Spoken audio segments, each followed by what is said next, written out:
Mais peut-être ce qui me semble important à dire, ce que j'ai découvert aussi au fur et à mesure de mon chemin à moi et au fur et à mesure du travail que je propose comme thérapeute, c'est en fait souvent on parle de notre ego, de notre moi comme quelque chose de négatif.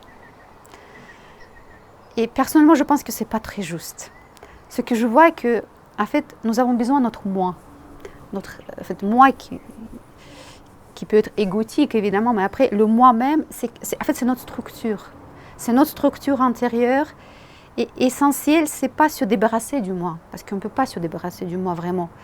Essentiel que ce moi-là, ce que Durkheim il appelle l'être existentiel, il se met au service de notre être essentiel. C'est ça que je pense qui est vraiment qui est très très important et qui est souvent mis au premier plan dans le travail de Durkheim. C'est justement, c'est un petit peu de clarifier de plus en plus notre relation avec notre moi, d'apprendre de se désidentifier, ne plus s'identifier à ce moi-là.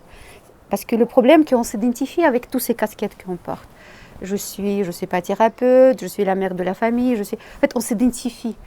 On prend au sérieux ces rôles-là. Et finalement, derrière tous ces casquettes, toutes ces images-là, on ne sait pas qui nous sommes au fond de nous-mêmes. Mais l'essentiel, c'est vraiment de pouvoir un petit peu de se désidentifier de tous ces différentes parties du moi, finalement, de se relier à quelque chose de plus profond, plus vrai, plus juste en soi, et de mettre toutes ces différentes facettes de notre être existentiel au service de notre être essentiel. Ça, c'est quelque chose qui me semble important comme message que j'aimerais bien passer si je dois passer un message.